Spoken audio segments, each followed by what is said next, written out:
to visit each of the 36 states. Catch the drama, feel the excitement on Straight Talk on Echo FM 100.7 Owerri with the Radio Marshal Barry Cosmos. Every weekday, 9 a.m. to 11 a.m. Join the conversation on Straight Talk with Barry Cosmos. Straight Talk. Get straight analysis. No bending corners. Let's be poor. Breathe.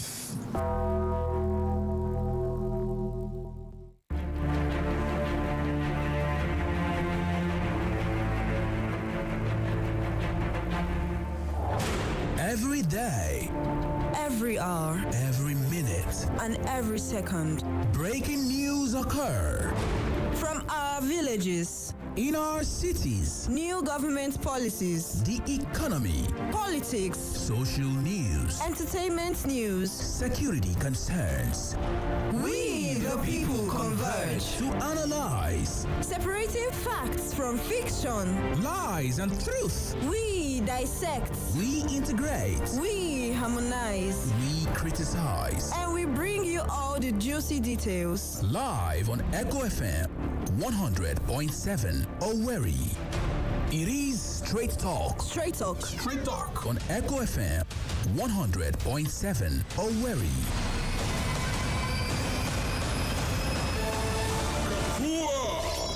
Shall I begin? I am your host. I am your anchorman. I am the presiding bishop of this ministry, and I am awesome. My name is Barry Cosmos, the Radio Marshal, the Buruburu One on radio, the Okenze on radio, your big brother on radio. I am the main event, and I am here. Live on Echo FM 100.7 Owerri.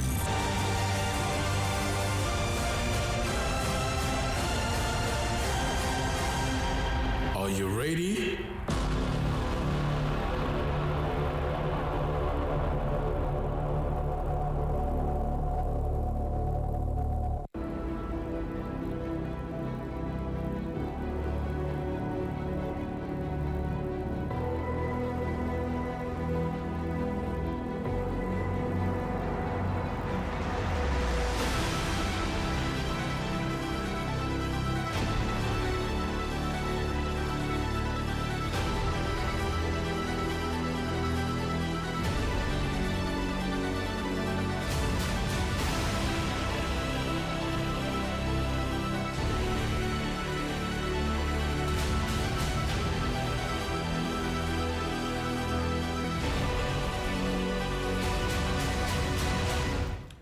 Good morning and welcome to the program. It is time for us to go to the main event on radio. Welcome to Straight Talk, all the way here on Echo FM 100.7, right here in the city of Owerri. You are welcome. And in case you are just joining us since morning, it's been wonderful outing live here on Echo FM. Zukumibo, Wade Clara, and of course the one and only Uche Clever have done their thing. It's time for us to wax into some other lyricals of the news, breaking news, and every other thing that you need to talk about. But of course today on the show, we will be taking a look at the comments made by the APC chairman in Edo State. And today we are trying to constitute what hate speech is. Is this not complete hate speech against the person of Peter Obi? Hate speech.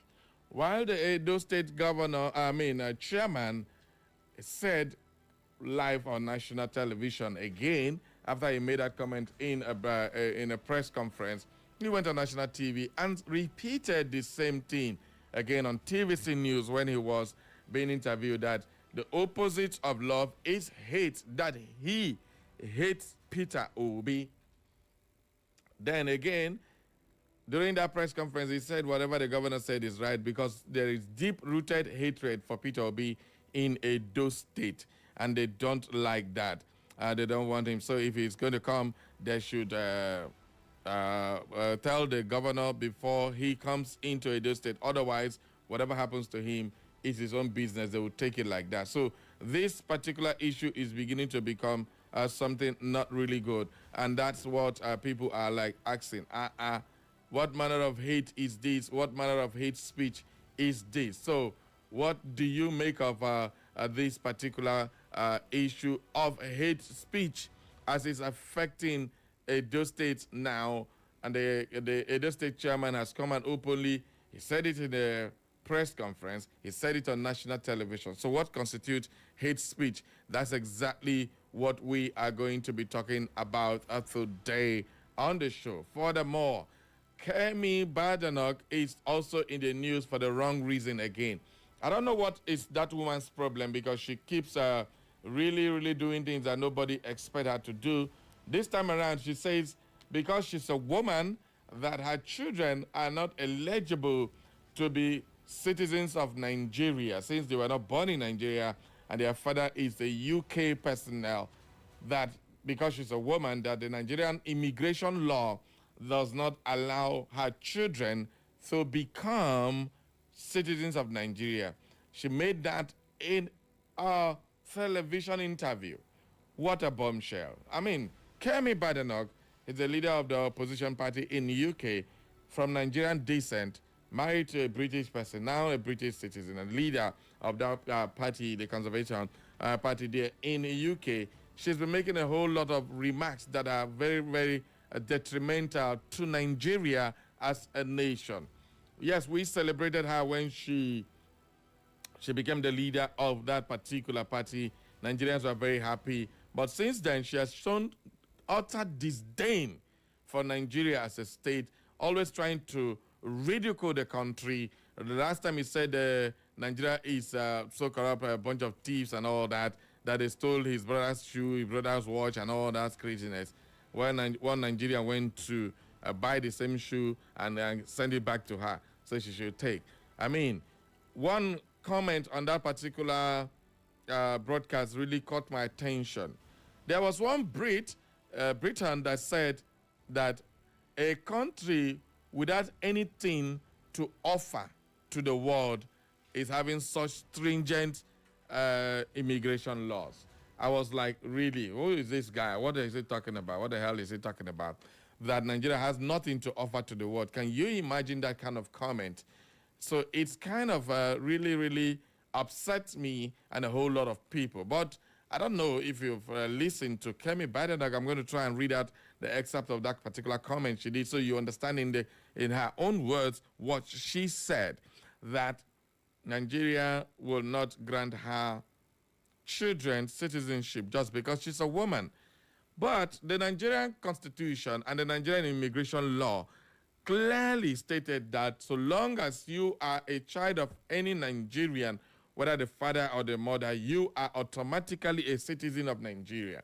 That is written clearly in our laws. And then this woman who knows nothing about Nigerian law goes about talking this kind of nonsense to the world because she is now a global leader. And then she makes this kind of comment. It's kind of really upsetting. But then what do you make of people in diaspora? Instead of marketing Nigeria, try to bring us down for their own upliftment and their own selfish gain. Trying to carry that really bad rhetorics of Nigeria. Yes, we have bad leaders, but Nigeria, for God's sake, is not a bad country. We have some very unscrupulous people in position of leadership, but ridiculing our laws like that is kind of really upsetting, and a lot of people have been bashing her all over social media. But we want to just discuss about this. When are we going to even have people who are from Nigeria say good things about Nigeria, even though we had some bad leaders? That does not mean that you will ridicule a country and over 200 million people. In fact, we are going to 300 million if they do census now. But at the end of the day, somebody just wake up and say this kind of comment. That's not really nice. For me, that was a really off for me. And then talk any likeness and all that, I begin to take whatever she says with a pinch of salt. I don't have any apology saying that, but definitely that's what it is. Everybody, welcome aboard to the Massive program. So we take a look at those two issues, the hate speech and Kemi Badenoch's comment on Nigeria immigration laws. Okay, so that's going to be what we'll be doing today. But before we go into all that, we will take a look at what the papers are saying. My name is Barry Cosmos, the radio marshal, the one on radio, and this is Straight Talk.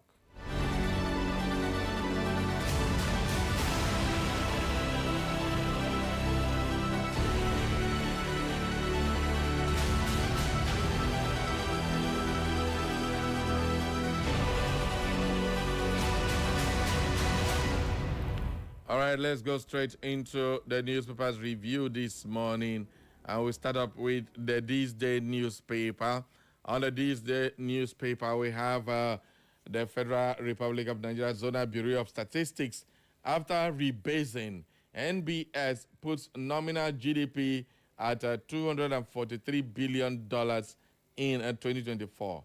Economy grew by 3.13% in Q1 2025. Oil contributed 3.97%. Non-oil sector contributed 96.03%. Oil production increased by 1.62 million barrels per day.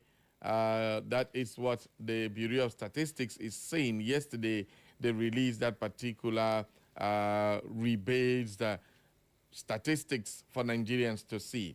So I'm just re-echoing what they say. But with all this they're saying now, what do we have to show for it as a nation?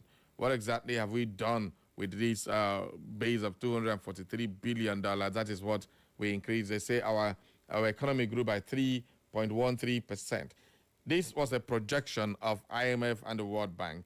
The same people who came back and scored Nigeria completely zero and that we're heading towards the wrong direction. These people are now coming up with these statistics. On what basis do we have these particular statistics? I don't know, but you need to check that particular story. Anyway, let's get some more information on that story and know, so that before you start criticizing, you have to know exactly what they mean. Well, the National Bureau of Statistics yesterday released a much-awaited rebased gross domestic product, GDP, estimates pegging nominal GDP at 372.82 trillion naira, about 243 billion naira, as at 2024, reflecting a year-on-year increase of 18.3% in nominal terms. Why are we even putting these figures in dollars instead of in Nigerian naira? Well, Nigeria is now Africa's fourth largest economy after South Africa with $410.3 billion. Egypt is $347.34 billion, and Algeria $268.89 billion. NBC also disclosed that the economy grew by 3.13% in the first quarter of the year in Q1 2025. While addressing journalists at the public release of the results of the rebasing exercise in Abuja, Statistician General of the Federation, Chief Executive MBS Prince Adeyemi Adeniran, said the outcome reflected changes in economic reality. Well, I don't know, Nigeria used to be the biggest economy in Africa, but now we are fourth, according to the NBS. Well, grab a copy of the This Day newspaper and get more details. We also have Wale Edun to deliver keynote address at Agora Policy Dialogue on LG reforms. Okay, talking about these LG reforms, there have been statements credited to Rajiv Fashola, former Minister of Works and former Lagos State Governor, saying that it is not realizable, it is not realistic for LG to have LG autonomy.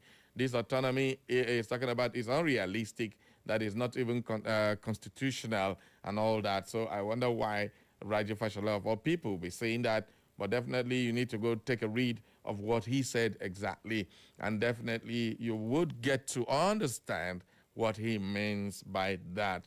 But again, the governors are fighting tooth and nail to make sure that local government autonomy is a mirage. And up to now, 1 year plus after a Supreme Court ruled, Nigeria government is yet to bring that particular local government autonomy to fruition. What a bombshell. Our Nigerian judicial system. Your words carry no more power when it comes to Nigerian government. Why is it so? You people have every right to even impeach the legislators, but they don't do that. At the end of the day, well, the executive has all the powers. Oyedele, with current tax reforms, Nigeria would have achieved $1 trillion economy 10 years ago. Are you serious? We have a $1 trillion economy where a bag of rice is more than people's minimum wage. Are you serious? And they are taking at least. How did they even come up with this 1 trillion economy? The economy that cannot give the common man what to eat even twice in a day, good food, not like scrapping something, and they are shouting that it's a $1 trillion economy. I don't understand where all this thing is coming from, but then that's what it is. NNPC recorded 905 billion naira profit in June. Federation remittances hit 6.96 trillion naira in 5 months. Okay, I hope all this money when they call, the next you guys will not go and borrow, because that is where we will get mad. Because if you say you recorded this amount of money, 905 billion, that is almost a trillion naira in profit, not gross profit. This looks like net profit here. 905 billion naira. So what exactly are we borrowing again for? All right. Abdul Samad Rabiu predicts improved stability in foreign exchange amid 92 billion naira loss.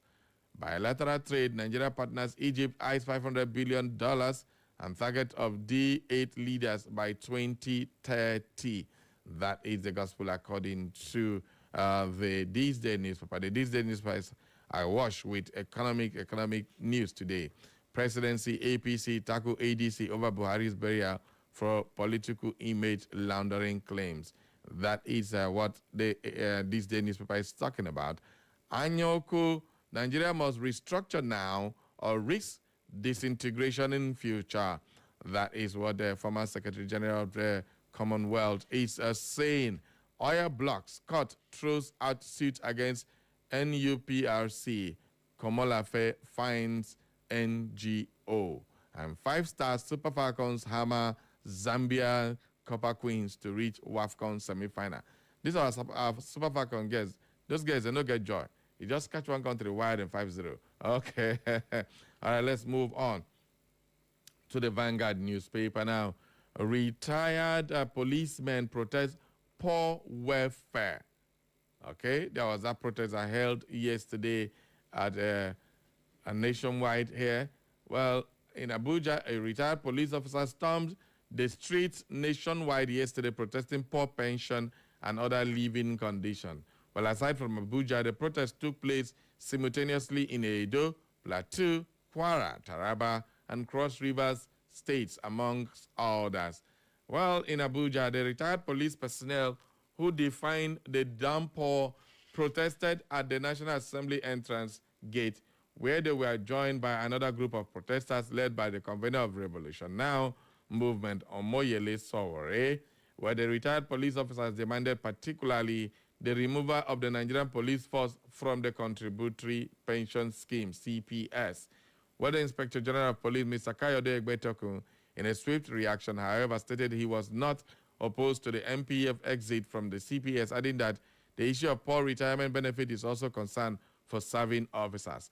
Well, at the entrance gate of the National Assembly, the protesters sang solidarity songs demanding the removal of the NPF from the CPS, arguing that the situation where an average retired police officer takes home between $14,000 and $22,000 monthly as pension is unacceptable.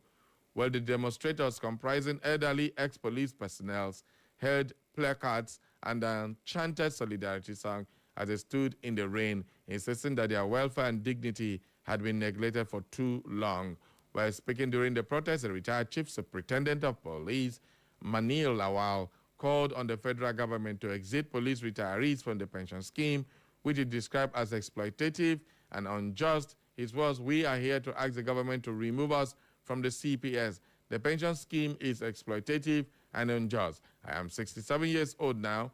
Many of us here are in our 60s and 70s. We have served this country faithfully and deserve to retire in dignity. This scheme has impoverished us. It is our right to demand better. Another protester said, I am receiving 20,000 as pension after serving for 35 years.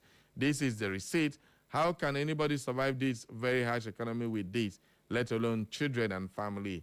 A retired ASP also said, I'm receiving 22,000 naira and I was an ASP assistant superintendent of police before I retired. Yet another retiree said, the protest ground, I am receiving 18,000 naira. I retired in 2010 and this has been what I have been receiving. Come on, guys. I needed to read out these people pouring out their hearts to the world.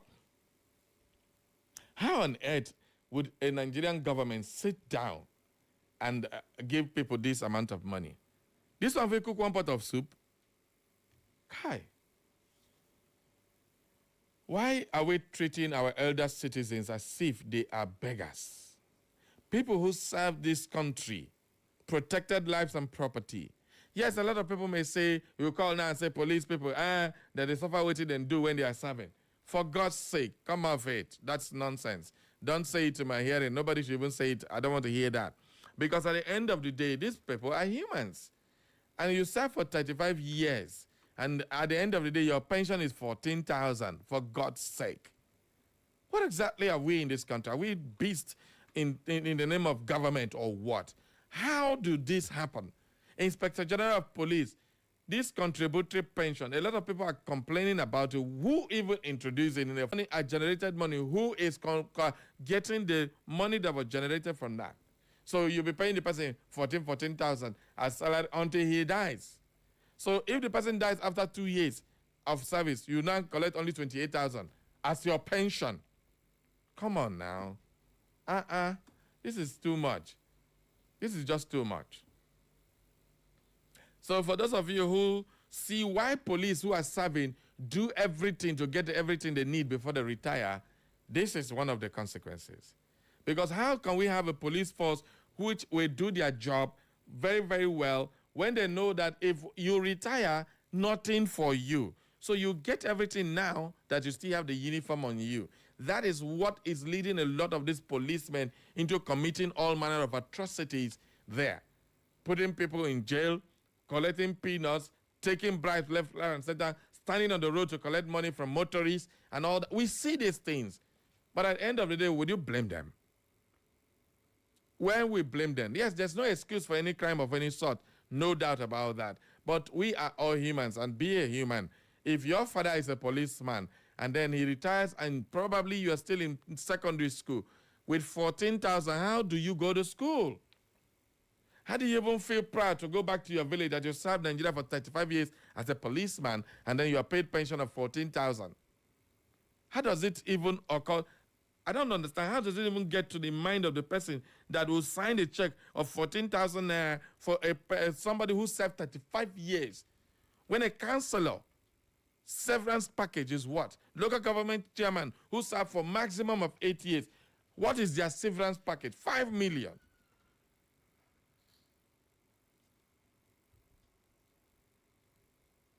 So it is kind of very, very funny that at the end of the day, we have these kind of things going on in our country. We have this kind of things. It's not funny. It's not nice.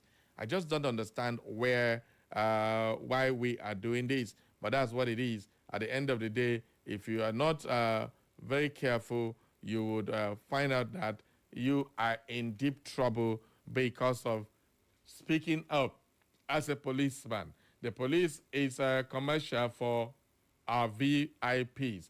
That is what they are saying. So on the Daily Trust newspaper now, the Daily Trust newspaper, Tinubu's directive on Benue crisis yet to be implemented. Tom, a former governor of the Benue state, Samuel Otom, has said that the directive issued by President Bola Tinubu on the security challenges confronting the state has not been carried out. Definitely, that's what it is. Ganduje's replacement tops agenda as APC hosts NEC meeting. And of course, rebasing GDP hits 372.82 trillion naira as poverty rate worsens. That is also on the Daily Trust newspaper. Let's head on to the Punch newspaper, our final paper for now. All right, my guest at this time has just arrived. Lady, come. Good morning, Steve Ozomina, for joining us. Good morning, Barry Cosmos, the radio marshal. You call us the Buruburu. Buruburu one. Buruburu one. On radio, nowhere. I hope Only you one. understand the meaning of that Buruburu. Number 2, all randa. Confirm.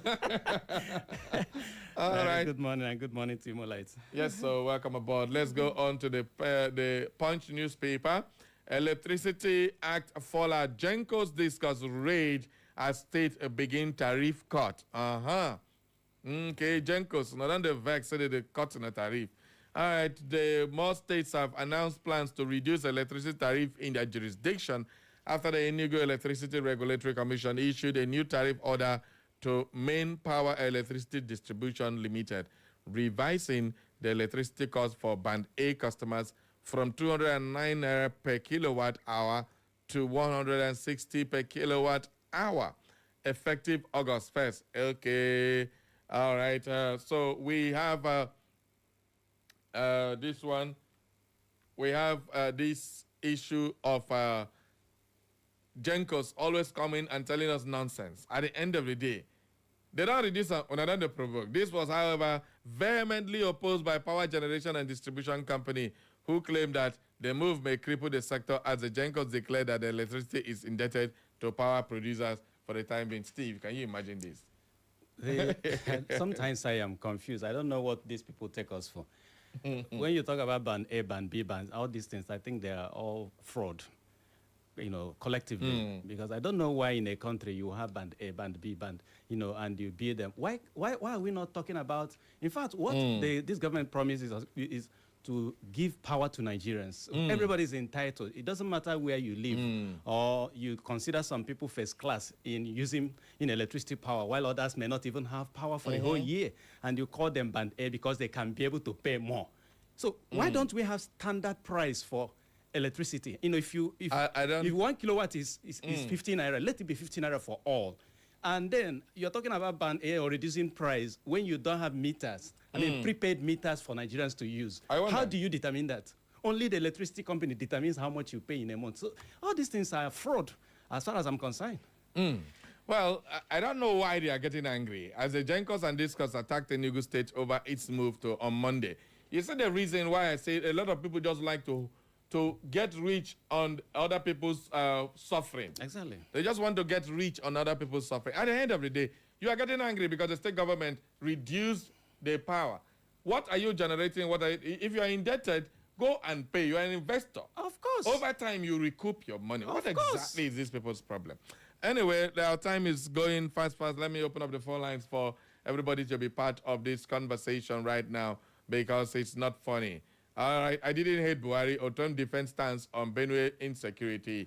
Let's go there. 0911-20,022, 0707-454-1014. This is Straight Talk. If you're just joining us, my name is Barry Cosmos, the radio Machado one on radio, and my guest is Steve Ozomina, political scientist and public affairs analyst.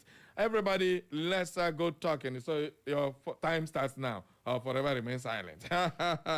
Good morning. Oh, that one not remain silent. Good morning. Good morning, sir. Barry. Good morning to you. Wow, who get this sweet voice? Yeah, it's Chimobi. This is my first time of calling. Hello. Bella, blessing for you. Welcome to the family. Oh, thank you. It's Chimobi, calling from Owerri. I'm from River State. Okay, Chimobi from River State. Based on police matter, I so much believe on my dear Fasher that said that everything have time and season. When you plant cassava, you reap up cassava. When you plant cocoyam, you reap up cocoyam. So the police that have been extorting money from innocent Nigeria, this is time to reap what they sow. So thank you. Let them reap it. Chimobi, I just told you I don't want to hear that kind of talk. And Chimobi, today is the first day, and you come to give me baskets. Take time. All right. Yes. A lot of people are not sympathetic to the police, but it's not fair. It's not fair at all.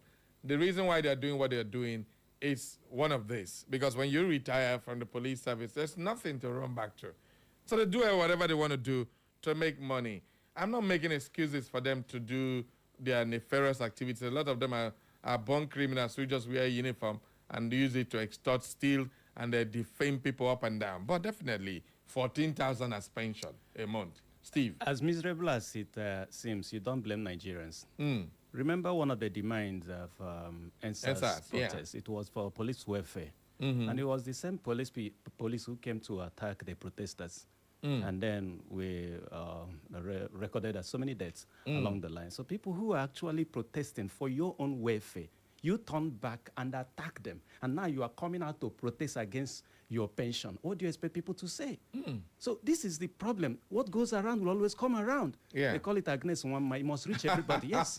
So that's why you are not having sympathy for the police. Yes, that's why people are not sympathizing with them, because by and large, this thing affects every other person. Apart from the political class that is holding every other person to rampage, both the police, the lower cadre in the army, lower cadre in the whatever way in Nigeria, all of us have been affected in the same way. So, but at the same time, you see the police turning against the innocent masses. Whenever there is a valid protest to protest against government policies or bad policies, you see the police coming out and sometimes using live ammunition. It's not, it's uncalled for. As far as you, in as much as you are a policeman and you need to take orders, if I am a policeman, there is professional conduct. You cannot command me to shoot Barry when there is no need to do that. I will restrain. And if my officer asks me, I'll say, no, it is not part of the professional conduct that I'm supposed to, keep. I am not supposed to shoot an innocent man. So there are provisions for all this. If there are riots, there are a kind of materials you will use to quell riots. Have you heard about obey the last order? Which obey the last order? That is the code of conduct. For what? That is the code of conduct for military men and police force. So obey the last order. That's what you're told. If you disobey a directive, do you know that is also a treasonable offense? Which is treasonable offense? No, that's according to their profession. Obey the last order when it is a valid order. Okay. Well, definitely, that is the gospel according to Steve Ozobin. I'm not a policeman. Thank you. Kaduna LG to make health insurance mandatory for intending couples. That is exactly what this one. Kaduna LG to make health insurance mandatory for intending couples and aspirants. So if one marry, you must get health insurance. See wahala. What is it for? Okay, 2027 fresh LP crisis as Obi rejects Dati Abure peace deal. Okay, yes, Dati Baba Ahmed is trying to settle Abure and Peter Obi. Yesterday they had a conference where Abure and Dati Baba Ahmed was having a press conference. He also said Peter Obi, to the best of his knowledge, is still a Labour Party member. He wants peace. But the camp of Labour Party presidential candidate in the 2023 election, Peter Obi, has distanced itself from Monday's reconciliation meeting between his former running mate Dati Baba Ahmed and the Julius Abure-led leadership. The Labour Party has been engulfed in a leadership crisis, which intensified in April after 3 members insisted they were rightful leaders of the party. Well, this came after the Supreme Court disqualified Julius Abure, who is recognized by the Independent National Electoral Commission as the party's national chairman. So Supreme Court don't but INEC is recognizing. So this country is, I don't understand. The Nigerian court these days, their judgment doesn't make any meaning to a political situation. But that is what it is, and everybody will get it. Imagine when you, as a judge, now give order, and your order is not obeyed.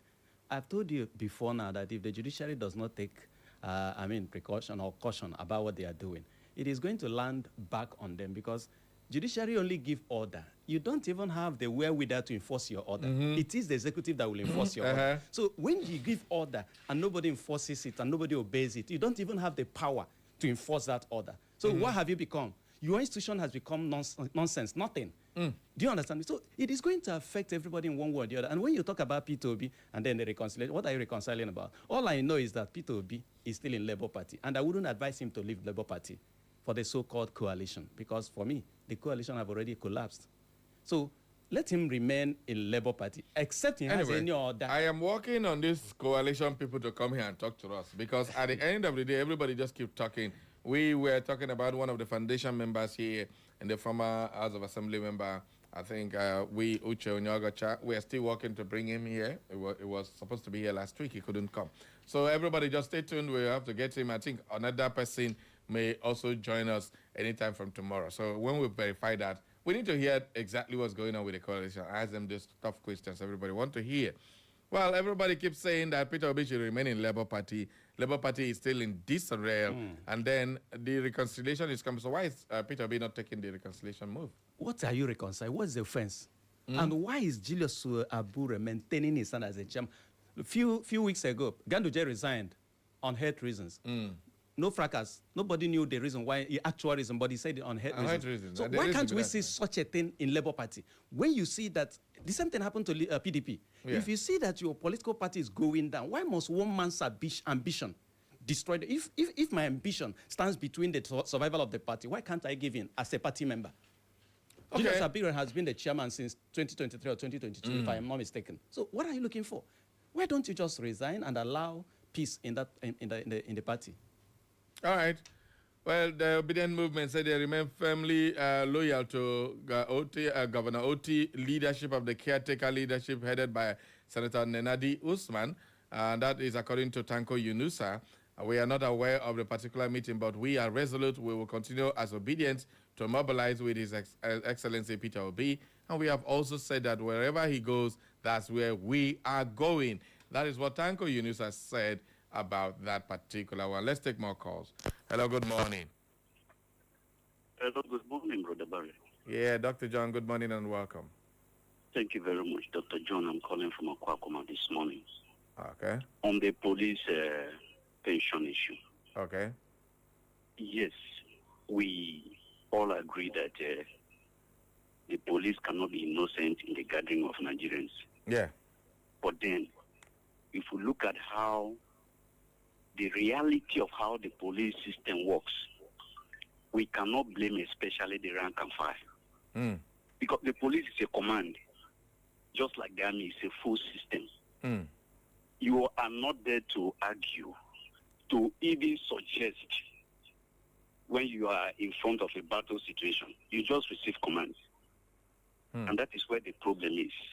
But to compound it, is that the rank and file of the police, you may be very surprised that in their heart, they are there for the people.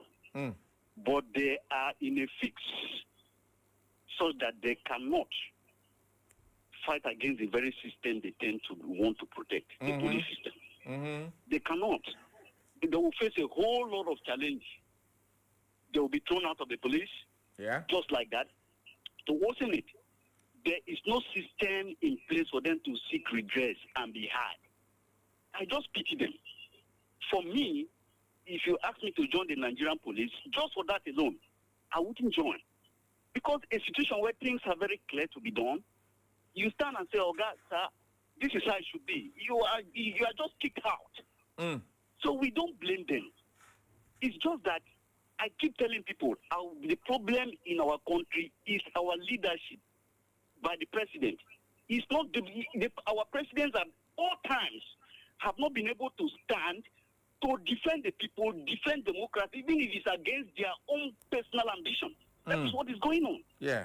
Look at what has happened. I expect the president, for example, like what is happening in Edo State, he should be able to call Okpebelo to order and say, no, retrieve this your statement against P2B. He is the only one that can do that in the whole country. And the governor will be straightened up. There are several things like that.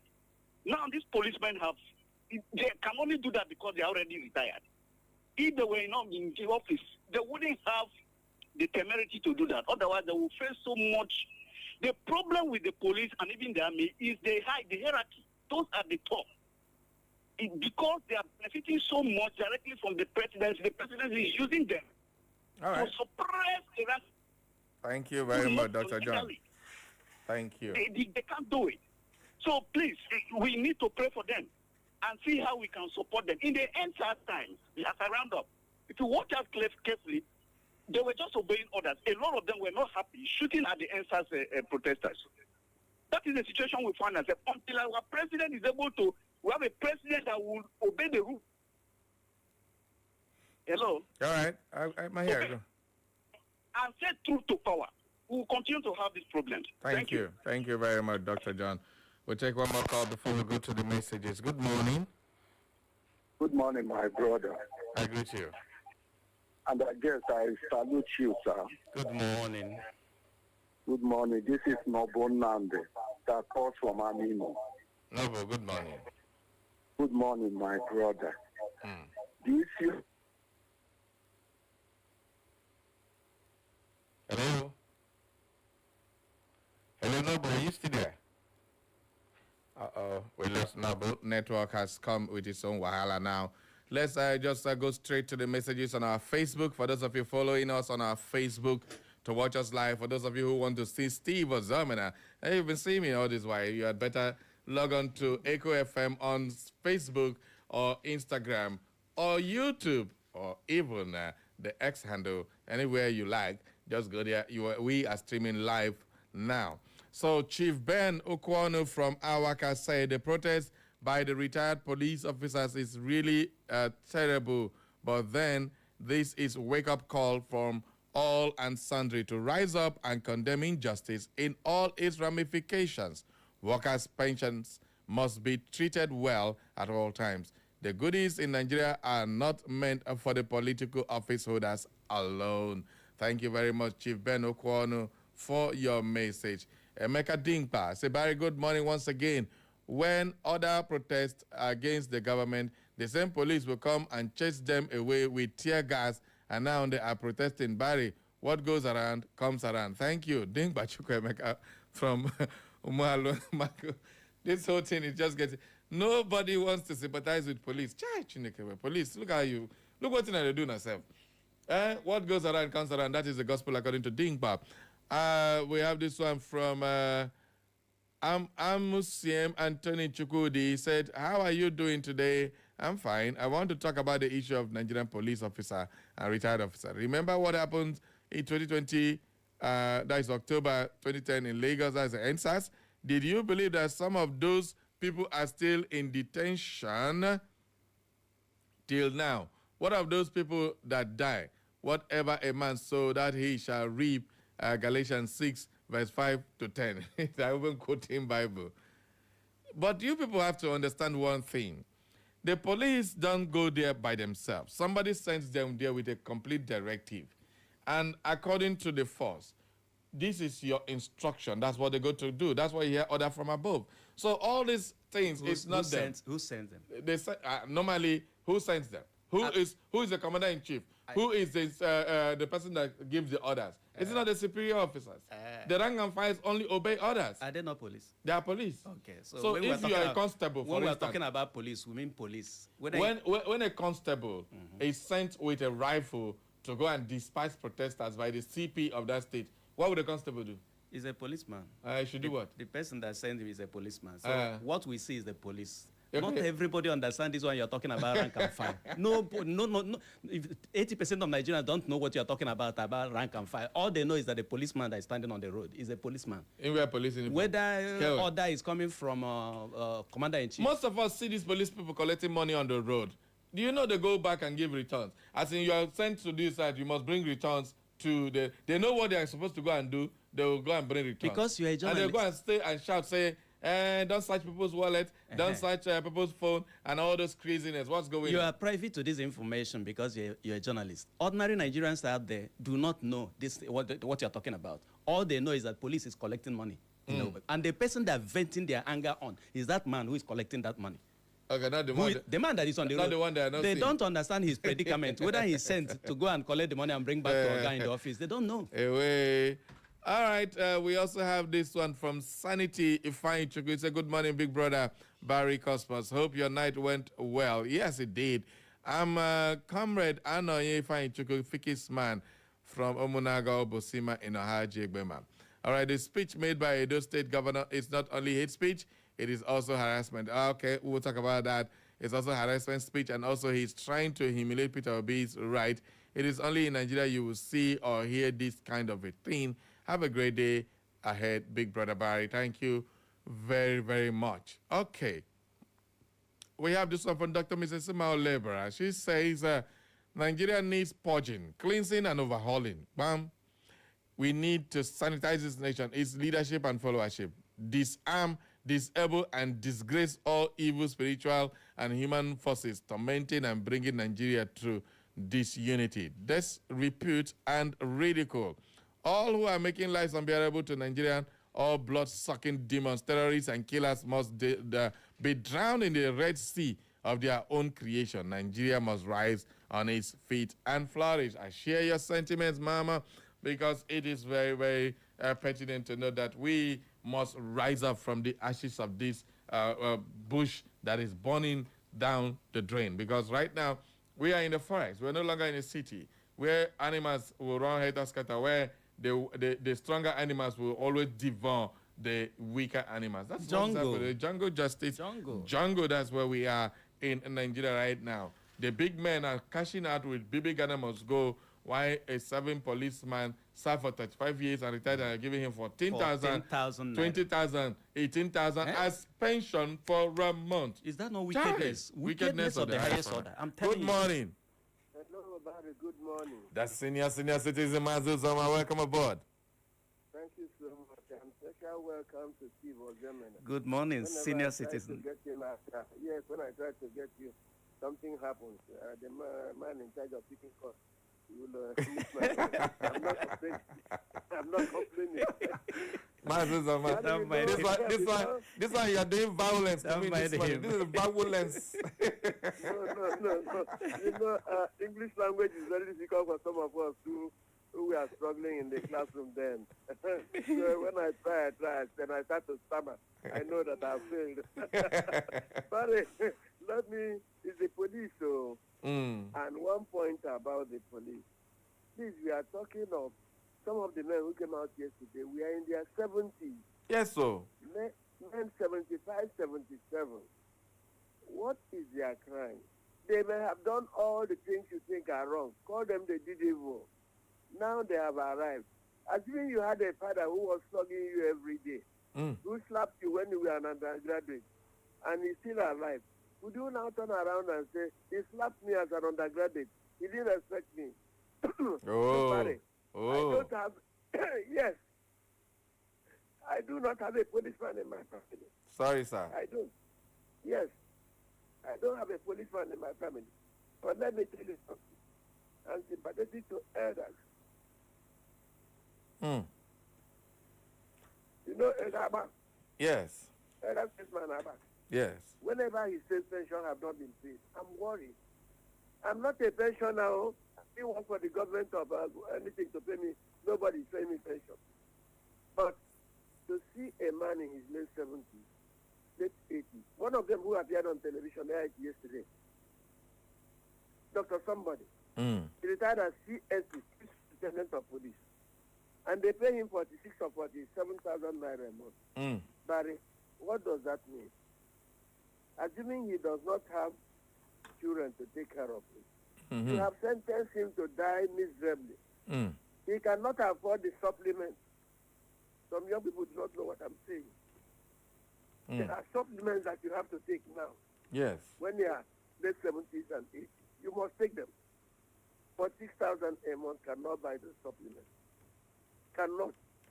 Will you not? What I'm saying is this. Whatever they have done, we must think of how to get the police better. And with these men in the rain yesterday, they hadn't voice on the road collecting money. We'll collect it. That's the truth of the matter. They'll say, look at what has happened to those who are. There are many honest policemen. Let me say again, I had one friend in the police. When they sacked him as CSP, I went to court on his behalf.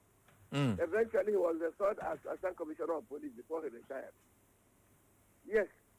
Barry, what I'm saying is this. No matter how bitter we are, elders are entitled to their pension, those of them who are on pension. Whatever we can do to support the elders. I am not qualified to be one. I didn't work for government. Please let us support all those pensioners, wherever they are, whoever they serve, and they're on pension. To hear that you have used the money of pensioners to go and build a bridge somewhere, are you going to carry his corpse across the bridge? Why do you want him to die? No. All right. Thank you very much. Thank you very much, the senior citizen. All right, and that would bring us to the end of the newspaper review segment. Of course, just before we go, Steve, it was very funny to see 7 policemen stopping retired policemen during the protest. Okay, you can see. Come on. You can see the I don't even confusion. understand what is going on. And it's kind of funny. That's to tell you that they're not there to stop them because they want to. Exactly. They have been ordered to do so. No. And they have no choice than to obey the order. So it's kind of very, very annoying to see that some people who sit there with their nini, that's what they call it, those rank here. They call it a nini in the military. You have your nini on your shoulders and then you start treating the other ranks anyhow. That is not right. Have you seen any commissioner of police retired and is complaining? Nobody. So, well, let's go on a short break now. And then when we come back, we'll continue with the conversation. It's time to visit our news desk for news update at 10 with Best Beauty. Don't touch that dial. We'll be right back.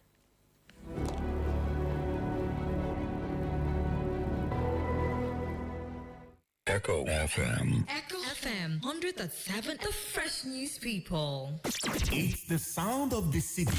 Echo 100.7. They call me Burner. But the producer, they call him Larry. The producer, they call him Larry. Oh my goodness, them drive across line. Now talk about tempers, cause I lost line. So I'ma tell you like I told you the last time. Money on my mind, so I'm focused at all times.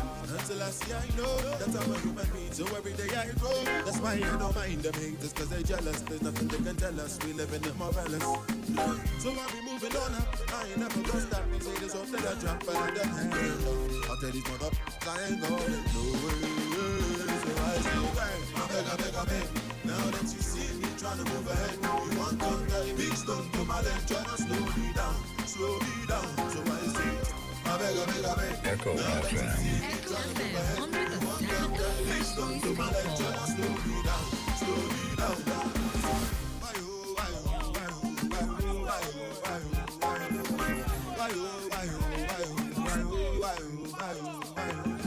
Well, the show must go on. All my people been waiting for so long. So they will not take back shot from no one. Hold on. What have I done so wrong? I've been waiting for a very long time to tell you what's on my mind. Them boy they have baby to get from a level who cost them their whole lifetime. I beg. Now that you see me trying to move ahead, you want one turn big stone to my leg, trying to slow me down. So I say, I beg. Now that you see me trying to move ahead, you want one turn big stone to my leg, trying to slow me down.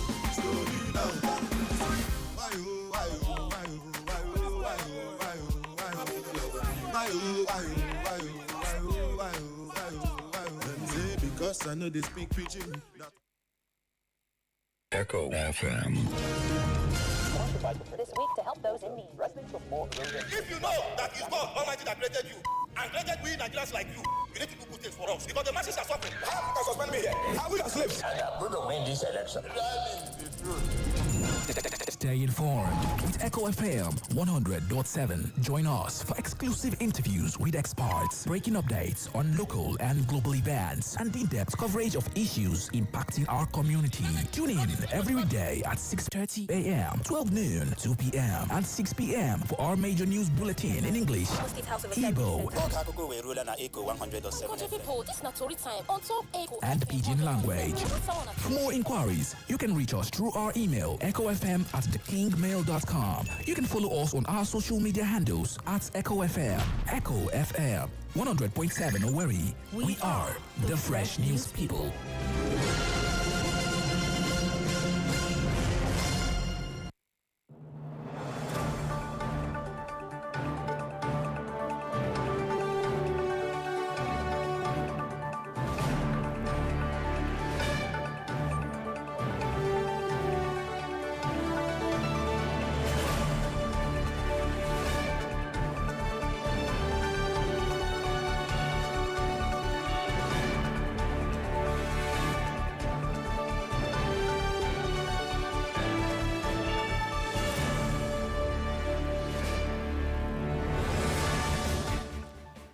Hello, good morning, and welcome to the news update on Echo 100.7 FM. Here are the latest stories we are keeping tabs on. The Nigeria Labour Congress (NLC) has accused the federal and state government of repressing civic freedoms and confiscating workers' contributions. Speaking in Uyo, NLC President Joe Ajaero called it stealing workers' sweat and warned that Nigeria risks sliding into authoritarianism.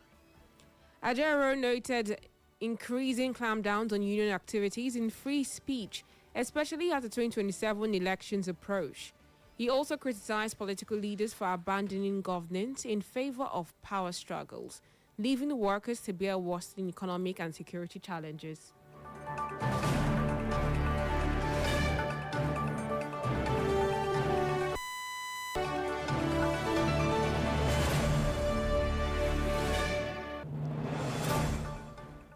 Imo State Governor Hope Uzodinma has urged the National Assembly to revive a policy granting indigent status to Nigerians born or living in the state for over a decade. He made the appeal during a constitutional review hearing in Owerri. Uzodinma also proposed creating 2 more states in the southeast, including one in an oil-producing area to boost development. He advocated state policing and zoning reforms to enhance security and promote equity in governance.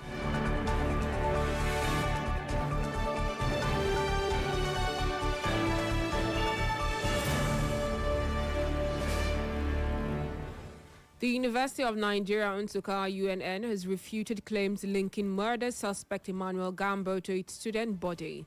The university stated that Gambo is not listed in its records, contrary to police claims tying him to the engineering faculty. UNN spokesperson Inya Egu described the report as false and damaging, urging media platforms to stop linking the school to the suspect. Police allege that Gambo killed Deborah Sampraise in a hotel after checking in with a fake identity.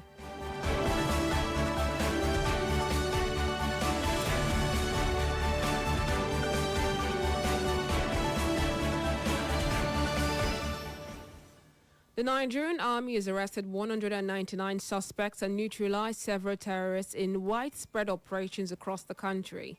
The mission spanned Borno, Katsina, Kogi, Edo, and the FCT, tackling terrorism, drug trafficking, and cybercrime.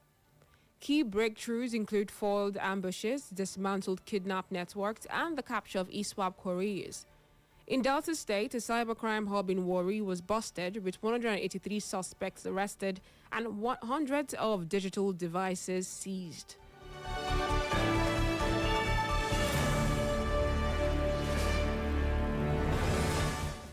The federal government has revealed that over 730 individuals have been convicted for terrorism-related offences as part of its intensified efforts to exit the terror financing watch list. The National Coordinator, National Counter-Terrorism Center, Major General Adamu Laka, disclosed this at the on-site meeting of the Financial Action Task Force in Abuja on Monday.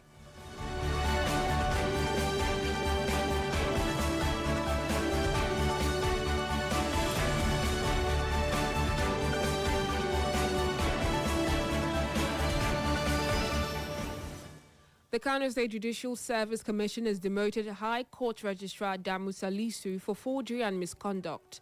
Salisu was found guilty of falsifying affidavits and pretending to be a commissioner for oaths, leading to his demotion from grade level 13 to grade level 12. The commissioner also disciplined clerical officer Yusufa Yuba for abandoning his post for 4 months without reason. Officials reiterated their commitment to discipline and warned of legal action for future violations.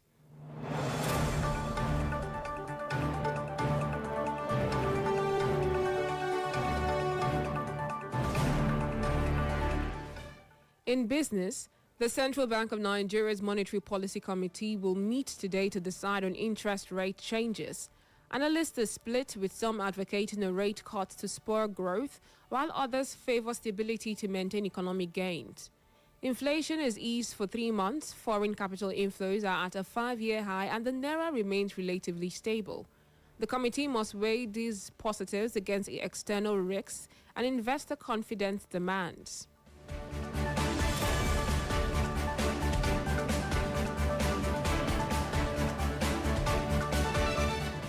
In sports, Super Falcons striker Esther Okoronkwo has declared Nigeria's determination to win the 2024 Women's Africa Cup of Nations WAFCON.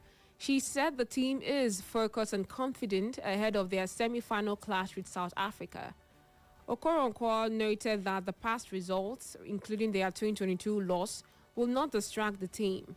The Falcons qualified after defeating Zambia, while South Africa edged out Senegal. Their highly anticipated match holds in Casablanca on Tuesday. And on the foreign scene, Egypt has expressed its commitment to strengthening ties with Nigeria in diplomacy, trade and investment. Foreign Minister Bard Ati stated this during a visit to Nigeria's Foreign Affairs Minister Yusuf Taga in Abuja. Ati highlighted the need to turn political goodwill into economic partnerships. Taga agreed, stressing both countries' population and regional influence and their cooperation under platforms like D8 and the OIC.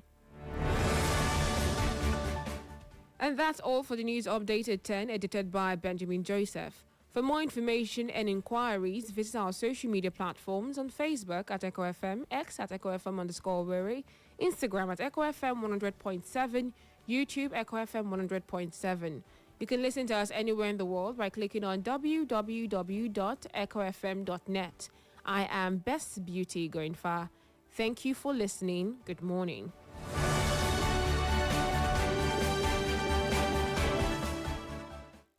Echo FM. Echo FM 100.7, the fresh news people. Echo FM.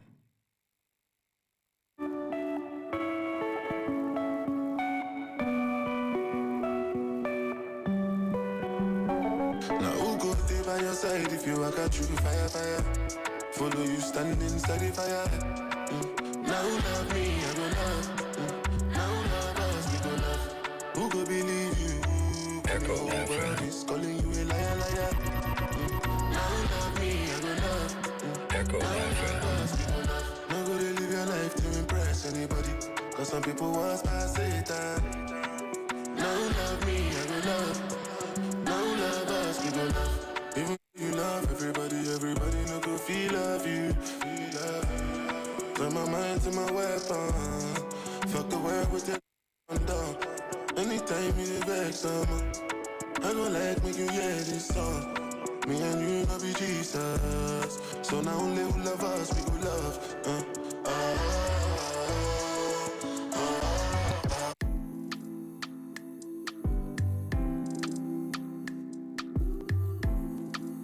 Echo FM. Echo FM 100.7, the fresh news people.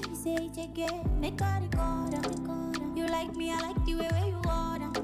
I give you my heart, you fit afford. If you know, get anything, you can bring me to the table, yeah. Get on me like a cheer and on Peru. Me no hold back, fully available, but if you not stable, baby, oh my name. Follow the cash, now you fast, now you take my follow the boys, I know, go fit to lose on you. I'm a flash,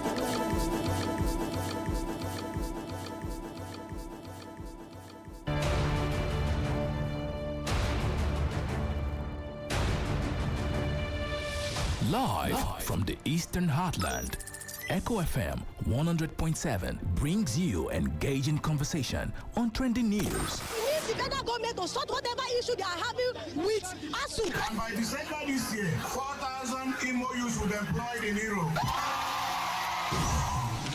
It's explosive. Well, first of all, we must understand that war in itself is a display of anarchy. When you talk about war, that is lawlessness at its peak. When you say you are fighting war to keep Nigeria one, no. You fought the war as a manifestation of your incompetence in the management of the crisis that was then part of Nigerian history. Hilarious. I get malaria, my cancer.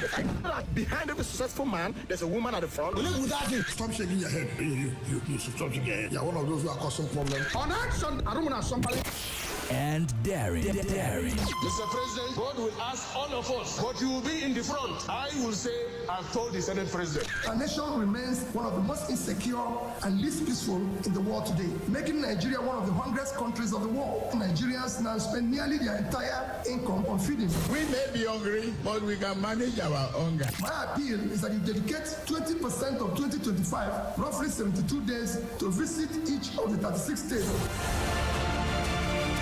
Catch the drama, feel the excitement on Straight Talk on Echo FM 100.7 Owerri with the Radio Marshal Barry Cosmos. Every weekday, 9 a.m. to 11 a.m. Join the conversation on Straight Talk with Barry Cosmos. Straight Talk. Get straight analysis. No bending corners. Let's be poor. Breathe.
All right, welcome back to the show, everybody. It's time for us to go talking. It's time for the conversation segment of the People's Program. All right, let's take a listen to, we had this, I told you about Kemi Badenoch, the leader of the Conservative Party in UK, which is spinning something that is completely false about Nigeria's immigration laws. And of course, that is not nice. To everybody that heard it, a lot of people have said so many things about it. What exactly did she say? Well, she is saying that her kids cannot be given Nigerian citizenship just because she is a woman. And that has turned out to be complete lie and false. Well, the leader of the United Kingdom Conservative Party, Kemi Badenoch, as I said, she cannot confer Nigerian citizenship on her children because of her gender. Well, Badenoch made the claim during an interview with CNN's Farid Zakaria on Sunday, where she compared Nigeria's immigration policies with those of UK, criticizing what she described as British leniency. Now, this woman has been on immigration issue for a while, trying to make tougher and stiffer immigration laws for the UK, and then saying Nigeria is even harder than their own, that she cannot even give citizenship to her own children, despite the fact that she is from Nigeria, and now she's a UK citizen and married to a UK man. So let's take a listen to what Kemi Badenoch said, and then we will have to do some analysis on that. Let's take a listen to Kemi Badenoch. Noise maker. Interesting. Moving on to politics internationally. UK Conservative politician Kemi Badenoch has ignited backlash after claiming that her children are ineligible for Nigerian citizenship because she is a woman. And this is a statement that directly contradicts Nigerian law. Now, in a recent interview centered on immigration, Kemi Badenoch used her family to make a broader argument about what she sees as an imbalance in how citizenship and cultural integration are handled between Nigeria and the UK. Listen to this interview. You say to somebody who's coming from Nigeria, and wants to create a little mini Nigeria in Britain. No, that is not right. And Nigerians would not tolerate that. That's not something that, that many countries would accept. There are many people who come to our country, to the UK, who do things that would not be acceptable in their countries. It's virtually impossible, for example, to get Nigerian citizenship. I had that citizenship by virtue of my parents. I can't give it to my children because I'm a woman. Yet loads of Nigerians come to the UK, stay for a relatively brief period of time, acquire British citizenship. We need to stop being naive.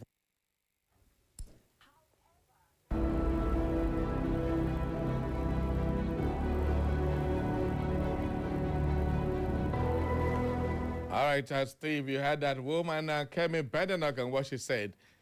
Because she's a woman, she cannot confer citizenship on her children because she's a woman. What do you make of that? Well, we know that it's false.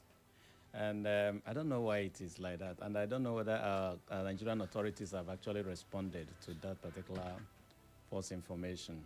Because it's a woman, you can't confer citizenship to your children. Is that true according to our law? That's a complete lie. Our law says it's categorically clear. So that is what we're talking about. I wish you could be able to get a section of our constitution that actually deals with the citizens, what do you call them, acquisition of citizenship in Nigeria. Citizenship by birth, citizenship by registration, citizenship by naturalization, and so many of them. So where did it exclude your children because you are a woman, then your children cannot acquire citizenship as Nigerians? If a Nigerian woman maybe marries another a person from outside Nigeria, does it mean that the children cannot be given a citizenship right because he's a woman? So I think it is false information which the Nigerian authority need to, respond to. And then, so that people will actually know the right thing. That woman is speaking from the point of, if I call it, is it hate speech now or or discrimination? I don't know with the right word to use, but I don't think it is right, and it is not the right information as far as I'm concerned. Well, according to the Nigerian Constitution, that is Section 26, subsection 1 of the Nigerian Constitution, it is very clearly written here that the ways by which you can be a citizen of Nigeria is either by birth, by registration, and citizenship by naturalization. Well, a citizenship by birth is that is Section 25 of the Nigerian Constitution. It explains in detail. It says individuals that are born in the territory of Nigeria after October 1st, 1960, that have at least a parent or a grandparent who belong to a community indigenous to the geographical location of Nigeria. Communities indigenous to Nigeria include Yoruba, Hausa, Fulani, Igbo, Kanuri, Efik, and they listed almost every tribe there's there. This subsection lays emphasis of word indigenous to Nigeria, which means that you must have blood ties with Nigeria. That is one of the ways you can become a citizen of Nigeria. So what is this woman talking about? They didn't say, you didn't mention anything like gender. There's there's nothing like gender there. Is there anybody, a parent or grandparent? They didn't say parents, they say a parent. So it can be a woman. So what does it mean? It can be a woman, it can be a man.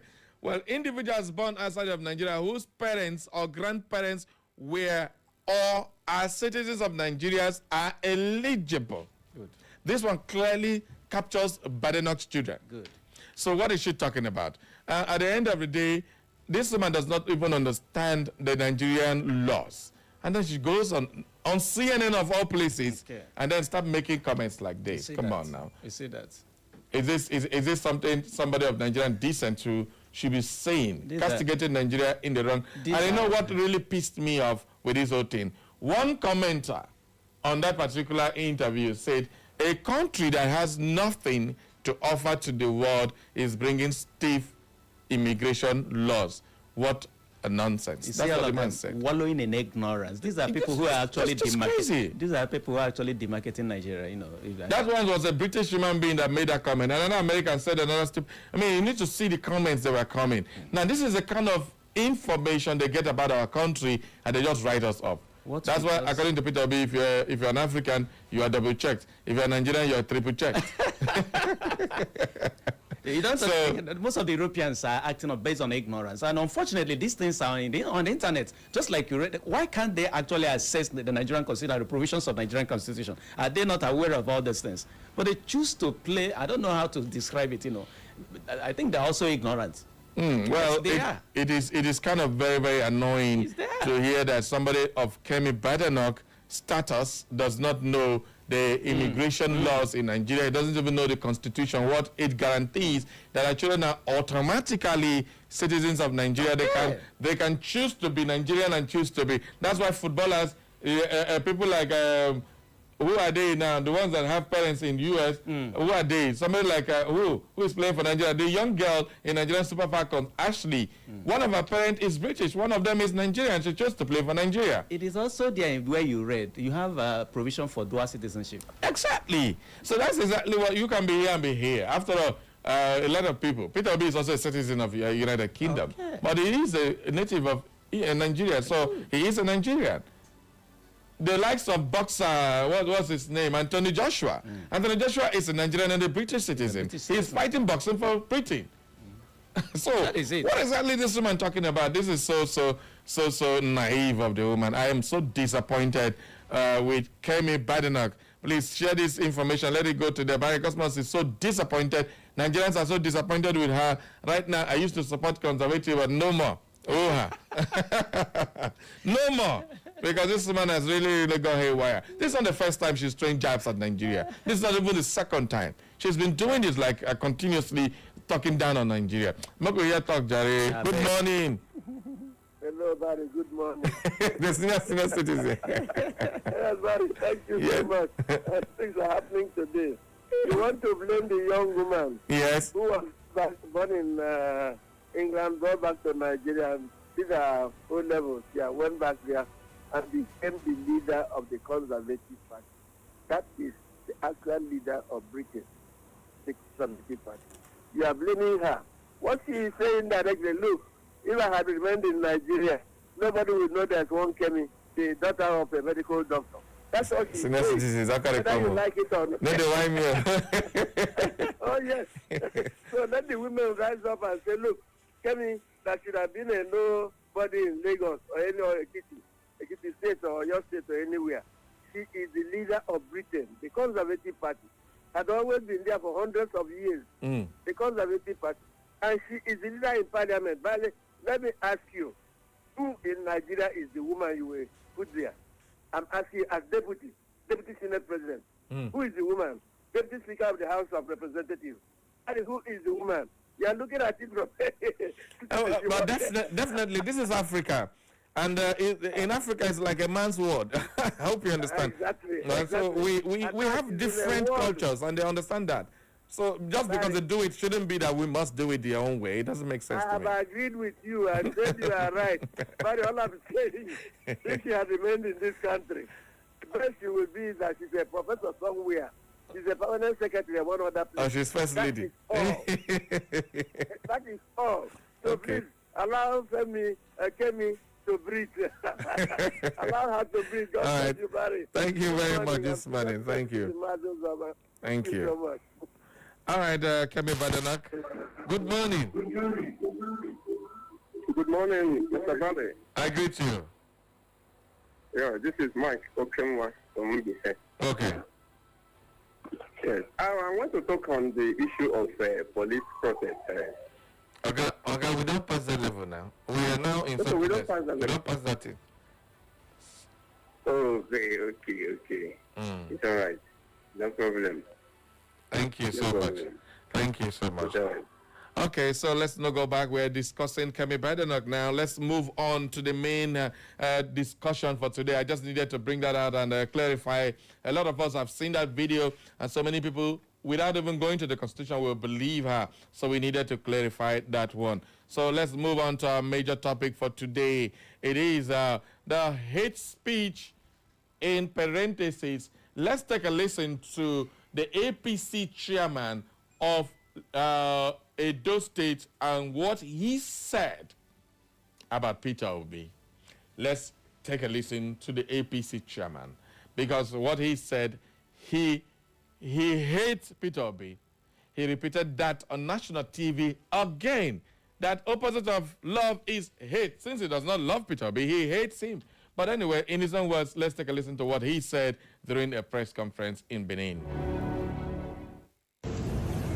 And again, now that we have candidates that have emerged in various primaries, we want to remain in the ground running campaign. We are going to campaign as if we have never campaigned in this state before. Because of the way we are taking this election seriously. Because we want to affirm that we are running beyond the election, last governorship election overwhelming. We want to prove to the whole world, to Edo State and to Nigerians, that we actually won those elections. So we are not going to leave any stone unturned in the campaign. And we are also sure that anybody who tries to stand on our way will smoke that person out. Well, since morning while the primaries were going on, there's been a lot of criticism all over the press about the statement that Governor made yesterday when he was receiving one of the remaining of PDP Central, where he said that Peter Obi has to take permission before that. And I think the governor was right in saying that because we are also saying that the governor can say that because of the kind of hatred that people have for Peter Obi in the state, including me. And when you have people, so many of us that have such hatred for people like that, especially when they came to Edo State and people died, it is proper for him to tell the governor before he will come, so that people like us will be sent on errand out of Edo before he can come and possibly go. I'm sure that's the reason why the governor did that. That's why I think the governor made that statement, and it's correct.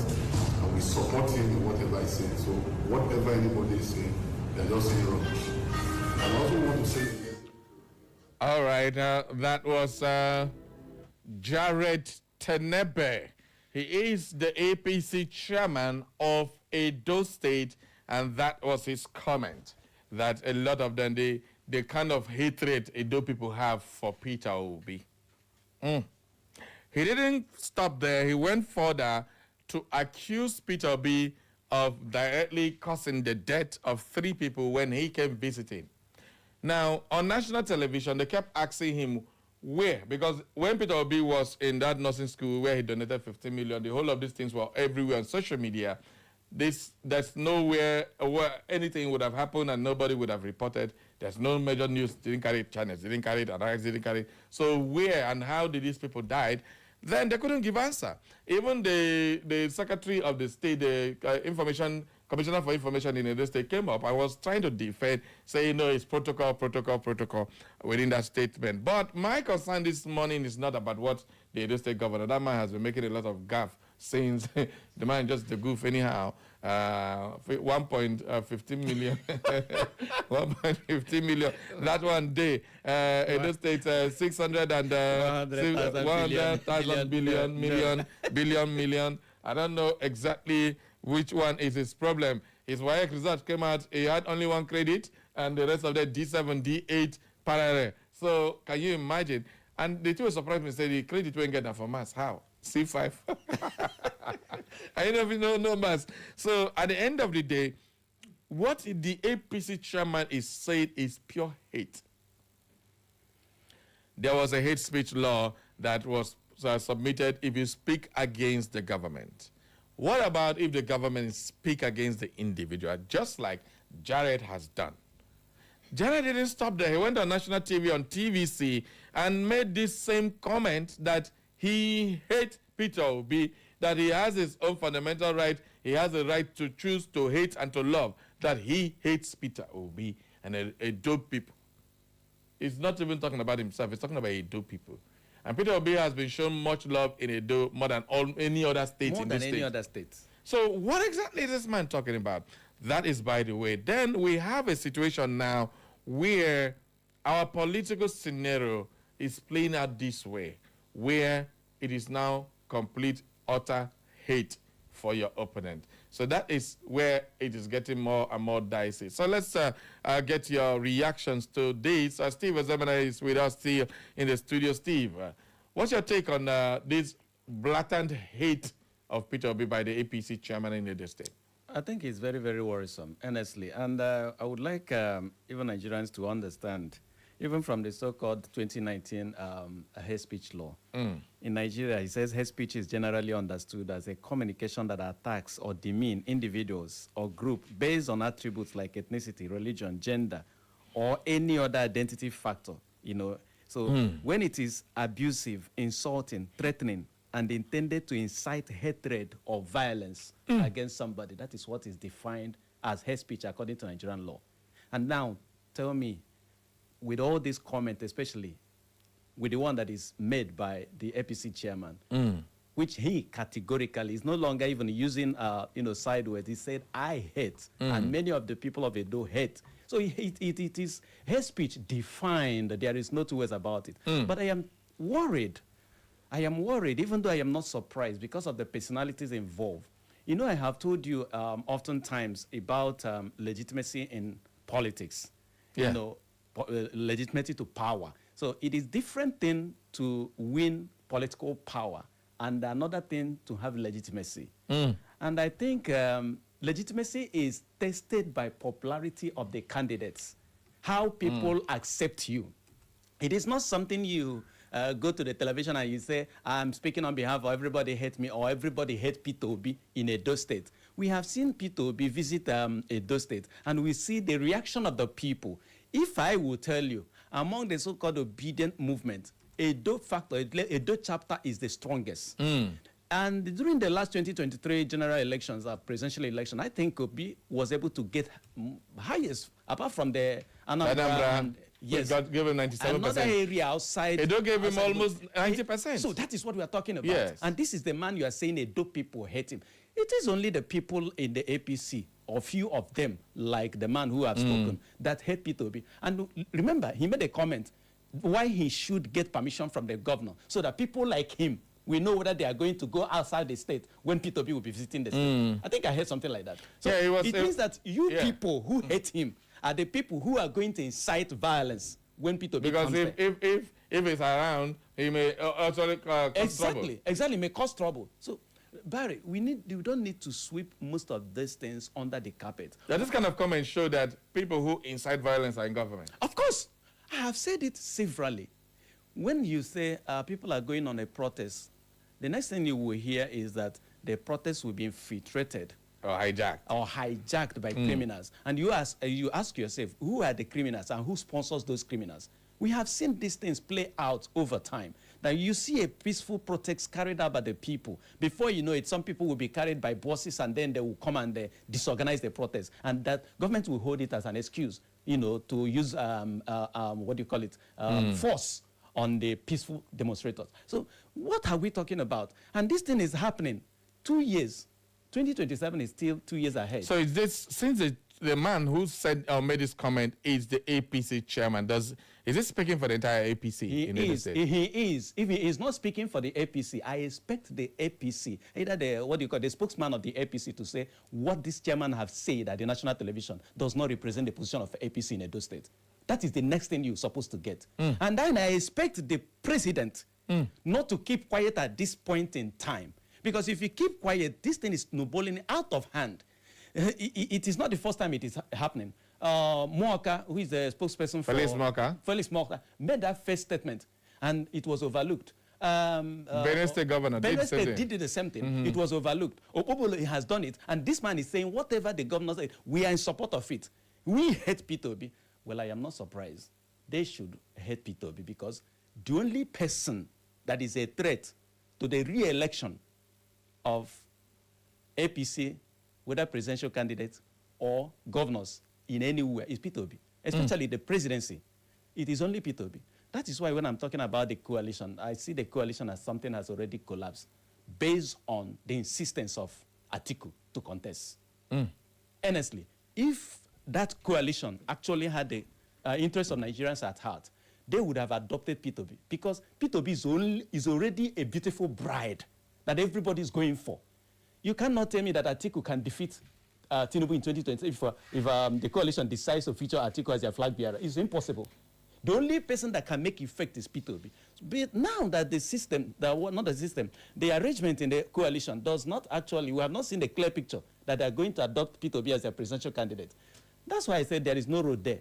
So, all right, I don't blame them. Senepe still on that interview on TVC said Peter Obi sneaked into Edo State.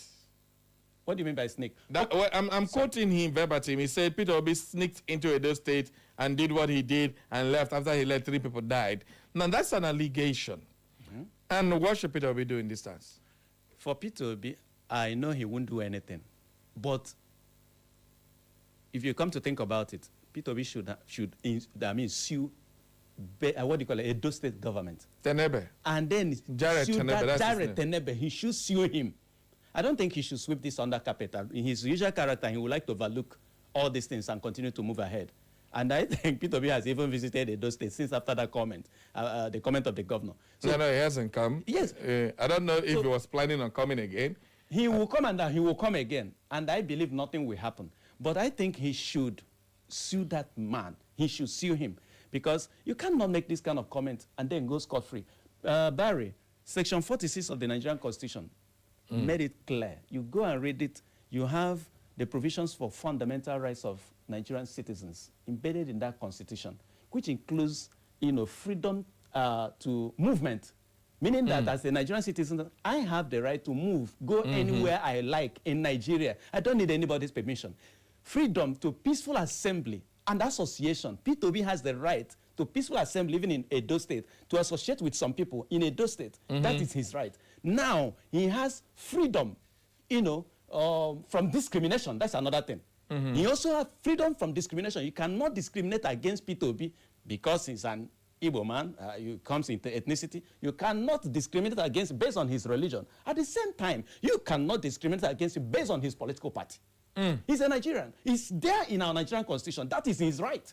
He has the right to visit Edo State. He doesn't have the right to take a permission from anybody. Even Tinubu, as a president of Nigeria, let me tell you, under his personal right, has the right to visit Imo State without the permission of the governor of Imo State. If he's coming as an individual, if he's coming as a private citizen, he has a right, except when you are coming as a president. Do you understand me? All right, Steve, the next time you want to travel to Edo State, you better call Okwebolo, otherwise... Please permit me to come. Before, your security is not guaranteed at all. All right, that's the irony of this whole thing. But definitely, what do you make of the let's get some more calls? Good morning. Beautiful Barry, good morning. I greet you, sir. Welcome aboard. Steve, I salute you also. I salute you, my brother. I'm Johnny from Okigwe. I'm looking for my Johnny. I will react on a lot of things. I like solutions. One, I'm not against peace. You remember I met with Wike. He may be a boo trap against Obi. That is one. I'm not saying they should not reconcile. That is one. Secondly, 2031, if Tinubu should become a president, 2031, definitely the Yoruba man will invite Hausa man. So if men are gearing up, I don't want to mention them, against 2031, they are wasting their time. He will definitely give it to the Yoruba man to invite the North. So I see beg. Let us continue to have strong delegation to meet, specify, beg Atiku to leave, and reminding him that sympathy votes will work against him. Should he file himself against Tinubu?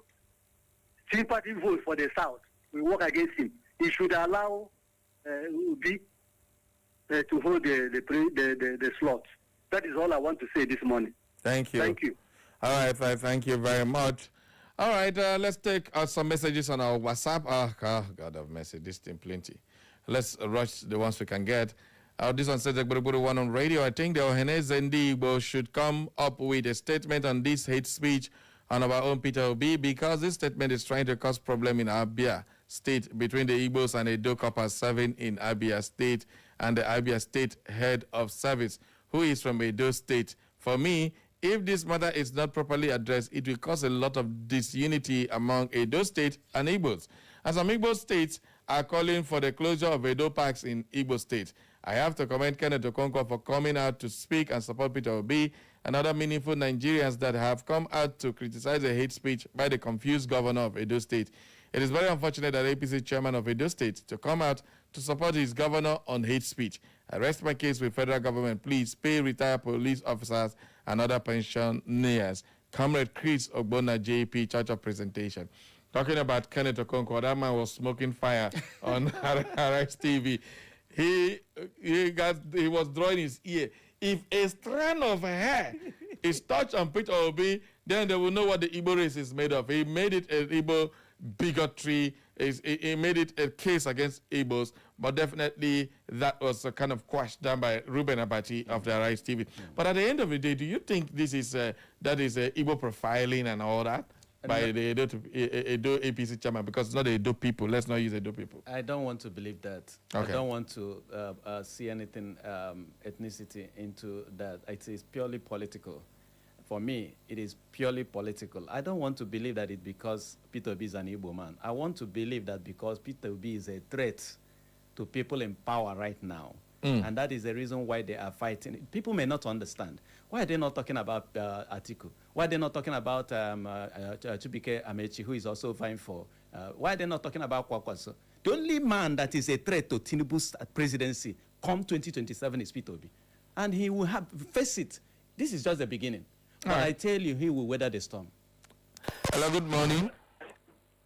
Good morning, my brother. I greet you. I greet our guests. Good morning. Good morning.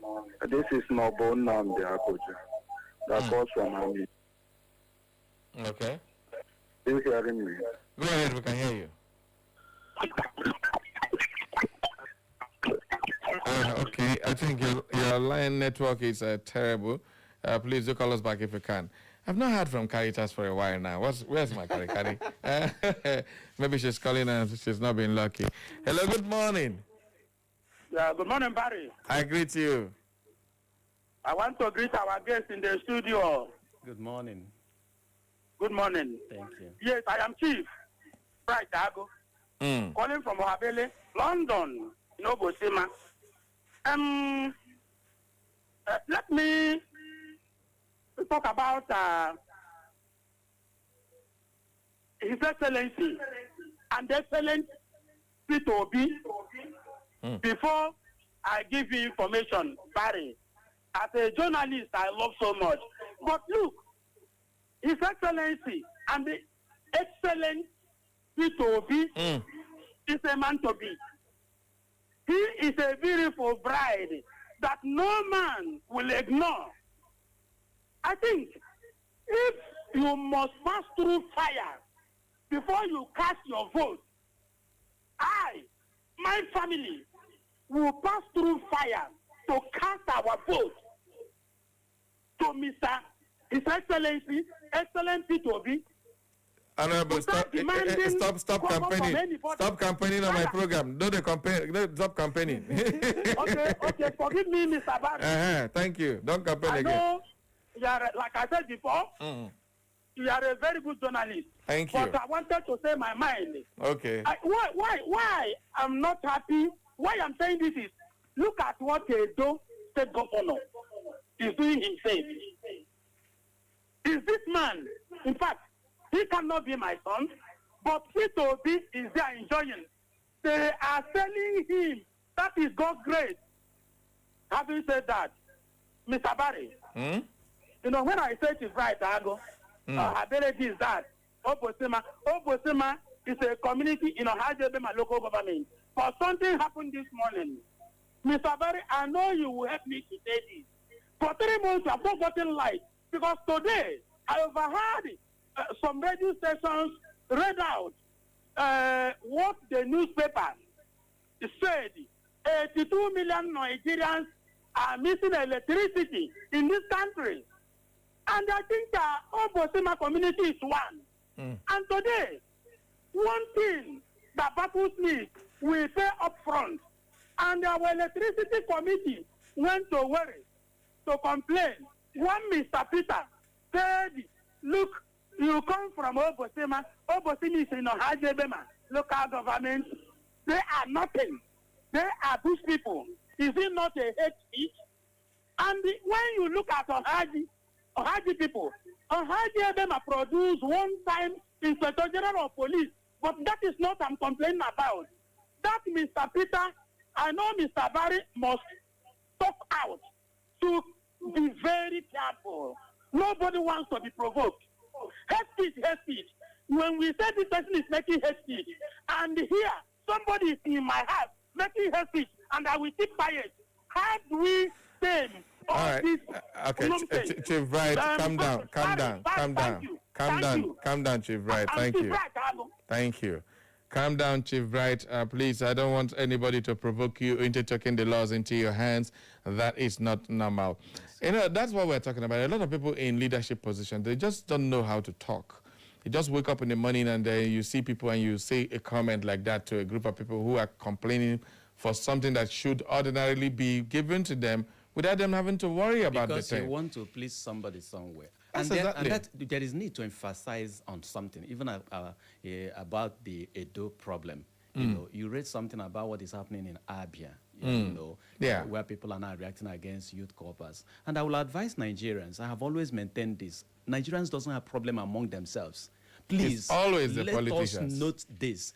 Imo people, Abia people will never have problem with Edo people. If you watch so many people who have actually condemned what the governor said, most of them are from Edo. Yes. They are from Edo. So they don't even like their governor. They don't even love what the governor said. So it's not going to be a war between Edo and the Igbo people or any other people in Nigeria or any other state. Please, let it not be. Edo people don't actually support what the governor or the APC chairman have said. That thing is within the APC caucus. They are just trying to defend their political party. Like I said, when you talk about legitimacy, let the governor walk along the street of Edo State. Let P2B come to Edo State and walk along the street. Let us see who people will cheer. That is how you... All right, a lot of Edo people who are supporting the governor are saying that there are court wars happening, and then Peter Obi may just be caught up in the war. Because a lot of cultism activities are making people being killed left, right, and center in Edo State. The Edo State governor has not really curtailed that one. But definitely he does not want Peter Obi to get hurt. Do you share that sentiment? Peter Obi will not get hurt. Peter Obi has become wiser since after 2023 election. And if you watch him the way he moves, he cannot be foolish to go where he cannot. He's not walking alone carrying his bag again, I mean. No. If you watch him, he goes with itinerary now. And I don't think he will just go to a place without pre-inspection and all that kind of stuff. He knows. And then the security agent is not even up to... Sometimes I get confused because Mondo Pobolo says he's the chief security officer of the state, where he cannot be able to secure the state. It was in his state that people who are called hunters from the Kaduna or were killed, and he has to run to the north to beg them. That is what I wanted to say next. Kidnapping is going on in Edo more than any other place. At the end of the day, you look at when a few persons, let me not say few, because no life is not important. 16 people is a whole lot of people, not few. I beg your pardon. Okay. Then those 16 persons that were killed, the next day or 2 days later, he flew to Kano State to go and apologize. Exactly. Then 3 people died in your own state. Mm-hmm. What did you do? What did you do? A lot of people are dying in Edo State because of court war. The other time they say it is the university or was it a campus, and they denied it. That it never happened. Those same they denied the same 3 people that are saying they died after Peter Obi left. According to the Commissioner for Information of Edo State, he said it is the 15 million that Peter Obi gave when they were dragging to share the money. I don't believe that. I'm just saying what he said, which is false. Okay. Complete false at the end of the day. No video captured it. The money was given to the school authority. It wasn't given for them to share. So why are you coming up with all manner of lies? Look at how you are passing false information to the public. It is pathetic to look at this. What are the names of those people who were killed? Why have you not been able to establish and mention these? Is 3 people were killed? Is this a kind of who are they? Who are they? And you've never published their picture that they were died on the day. No. I remember the questions being asked on the Rice TV. When and how did this happen? He says when we were sharing the money, the other one said, no, he came and left and the thing happened. So, I mean, I don't understand. It doesn't make any sense. This is hate speech, and we are calling on everybody. Now, to Igbo people, please. We don't have any problem with Edo people. We don't. That's what I'm trying to Nobody should take this one now and start victim. Because a lot of us, we don't hear something, like, so we don't drink Kai or Mkpuru, who will just begin misbehave.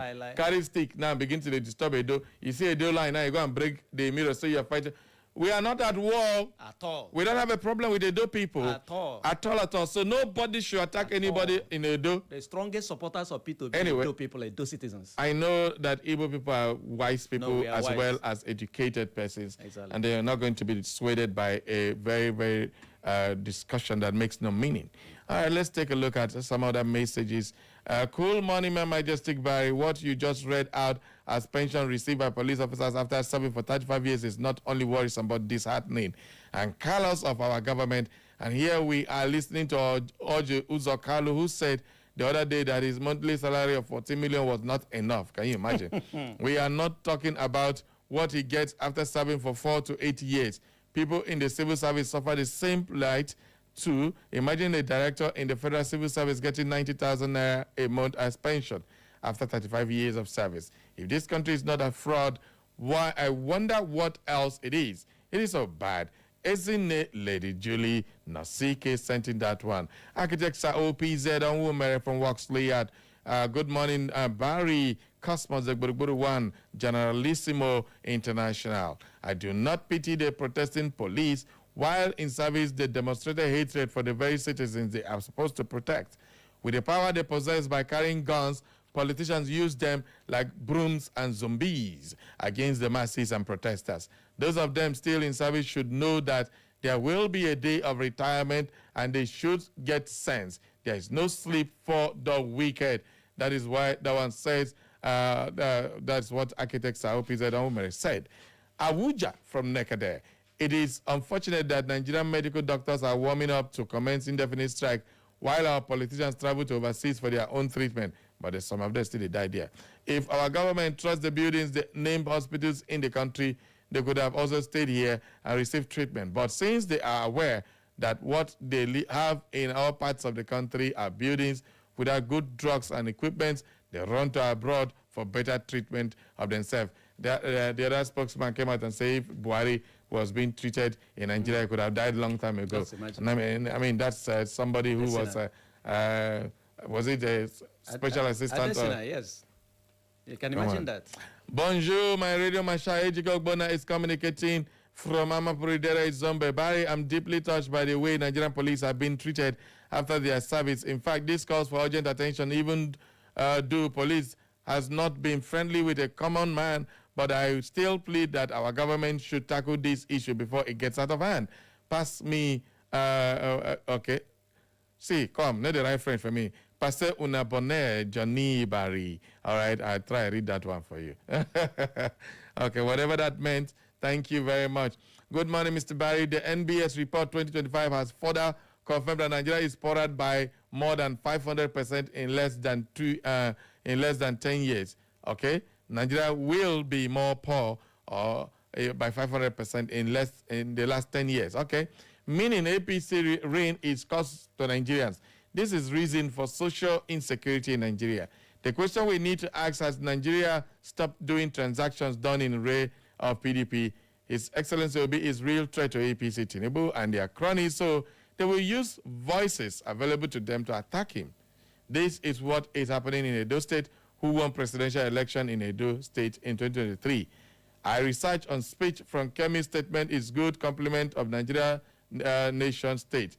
This is laughing stock in the world today. That is why I ask Nigerians to rise up and take back their country and train credible governance for prosperity and social securities, not poverty and broken promises in APC government. Thanks, Imo Emmanuel. This one says, good morning, Uncle Barry Cosmo. This is Daniel texting from Owerri. Kemi is very wrong. When I was in primary school, we were taught how a person can be a citizen in Nigeria. She doesn't know how country Nigeria, what a shape. It has never been written that if you are a woman, you can't be a citizen. Kemi is going through emotional trauma because of the UK government backlash on her. You don't know your country's citizenship laws. So disappointing. And yet you want to ahead to disgrace yourself in an interview. All right, good morning, Mr. Barry. See how Kenty, okay, it's a Kenty that disgrace herself, okay? It's Kemi, not Kenty. And the federal government have not condemned it. If Unawe, the Niger government go rush release statement, say we the demarket Nigeria. Okay. In the case of Mr. Obi and that Olodo Monday of Edo, have you noticed that no Southeast governor has come out to condemn it? Ogbonna from Owerri. That is also another issue. Our APC governor here in Imo State, has he condemned it? I don't think so. The one in Abga. Opposition the one in Abga in Abia State, has he condemned it? Okay. I've never heard. So even Governor Oti has said nothing concerning that statement. Well, this is Niger versus the people. All right. Yeah. Definitely, our time is over. Hitting Peter Obi by an insignificant doubt does not hold water. So Peter Obi will not only give them BP, they will get cancer very soon. Peter Obi is already the president. Content to decide they should go and hug Transformer. Mr. Baron from India. And that note, we'll be calling it a wrap on today's program. Thank you very much, Steve, for coming. It's better go hug Transformer. Now that way you won't take it. I use an ender, man. Make them dead. Gonna go hug Transformer. That is what this my man said here. All right. Thank you very much, everybody, for being part of the program. It's a pleasure to host you once again, Steve Ozomana. All right, it's time for Ross. Just before I go, remember, Ojezoro is happening this weekend, and make sure the site is at Umugoma. Make sure you participate, Umugoma people, and you must be an indigene. Umugoma on July 26th. That is when Ojezoro will be dropping. I don't know if this bag or this decoder has been collected. Not yet. So if you know your decoder is missing, please come to Echo FM and just claim it if you have the proof that it is your own. So everybody, thanks for being here. Bye-bye for now. My name is Barry Cosmos. Up next, the Slim Diva, Mary. Echo FM. The song you're about to listen to is titled Winds of Change, a song by Chinedu Nwanziri, whose stage name is Chanidu. He is a native of Umodanguru in Abonbise, LGA of Imo State. Though he resides in the USA, he began making music in 2009. The song Winds of Change highlights the importance of resilience and determination to succeed no matter what happens. To download or stream his music, visit his website at www.chanidumusic.com, his YouTube at Chinedu10, his Instagram at Chinedu10 as Chanidu at Chanidu005, his X handle at Chanidu005 or Chinedu10, his Facebook at Chinedu10 as Chanidu. His music